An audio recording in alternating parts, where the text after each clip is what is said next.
पाकिस्तान से यकजहती के लिए जमा हो रहे हैं। 9 जनवरी को इस कॉन्फ्रेंस में पाकिस्तान के वज़ीर आज़म और अक़वाम मुत्तहिदा के सेक्रेटरी जनरल की मेज़बानी में होने वाली कॉन्फ्रेंस में पाकिस्तान के तमाम दोस्त ममालिक और डेवलपमेंट पार्टनर्स शरीक होंगे और हमें उम्मीद है कि इस कॉन्फ्रेंस के नतीजे में पाकिस्तान को तामीर नौ के लिए मतलूबा वसाइल दस्तयाब होंगे, जिससे कि हम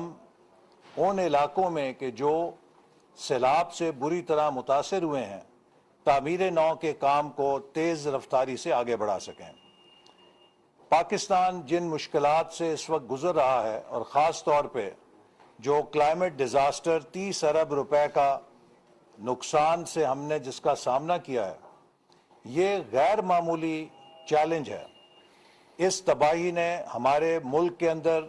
एग्रीकल्चर प्रोडक्शन को मुतासर किया, हमारे एग्रीकल्चरल स्टॉक्स को मुतासर किया और हुकूमत को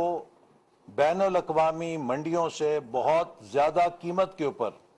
गंदम को इंपोर्ट करना पड़ा और कई ज़रई अजनास जो हम अपने मुल्क के अंदर उगाते थे लेकिन जो सैलाब के नतीजे में तबाह हुई, उन्हें भी महंगे निर्खों पे इंपोर्ट करना पड़ा।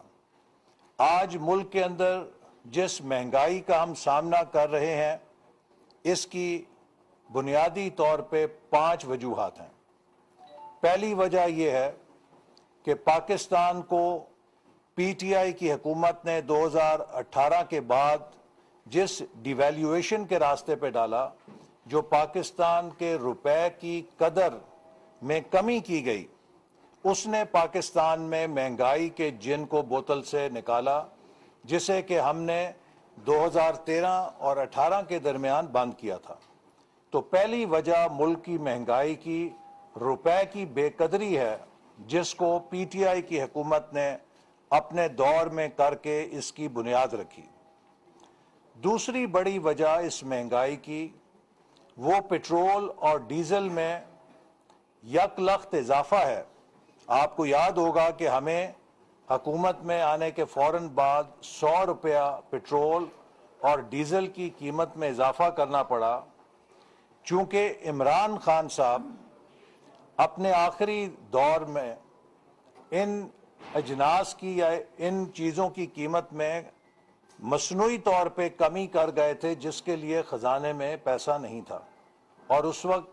बैनुल-अक़वामी मंडी में